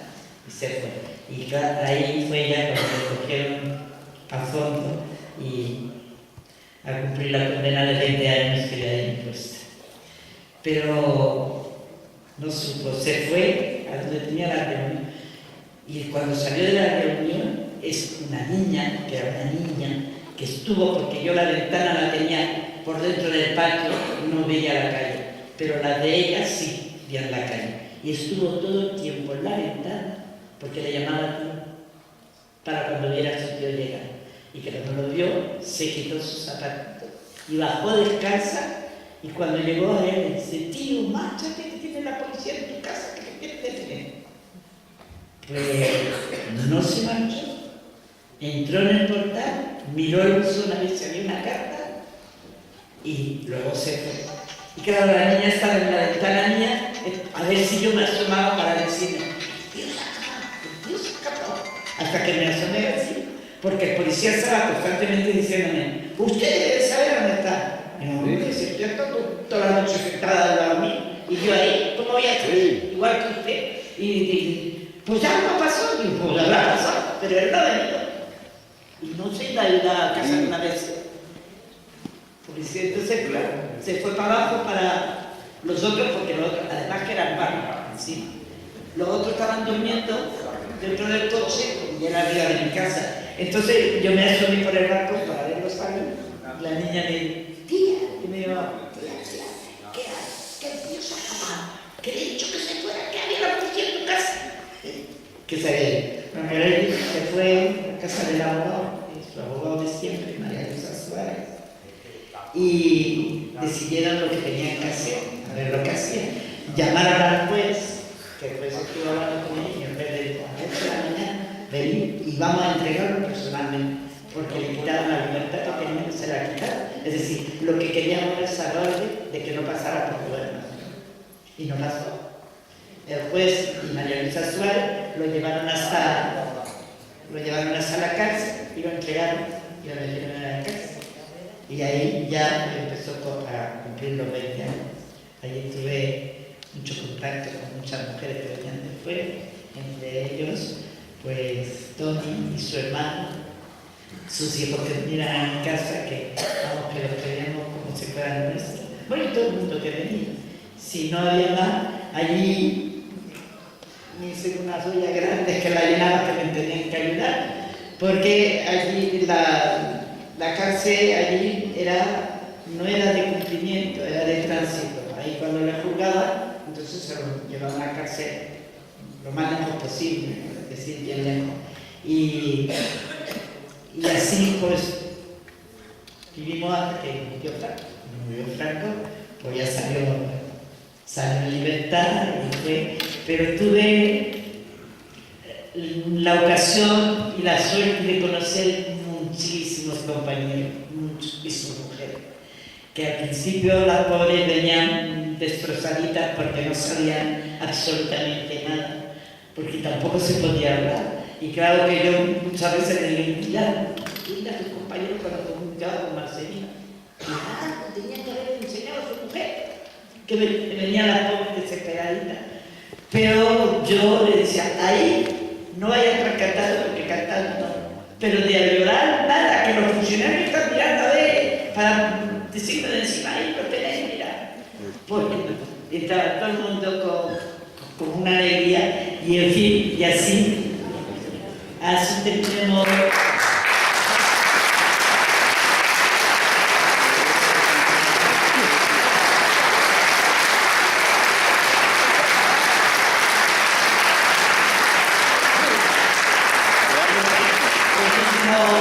Días de la cárcel, que cuando salimos fue verdaderamente una fiesta extraordinaria.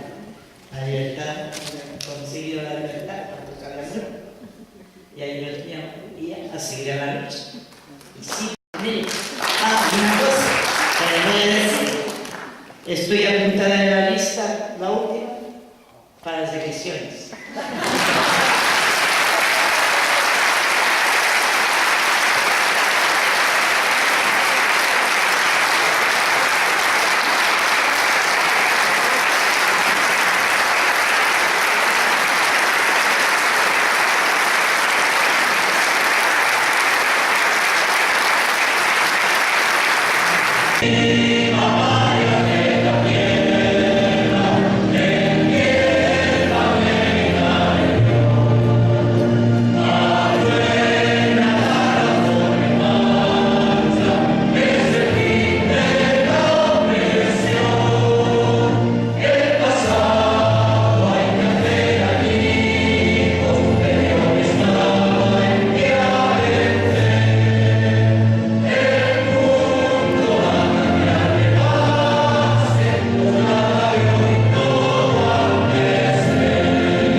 Tendremos que seguir en la lucha y en la lucha lo veremos. Gracias.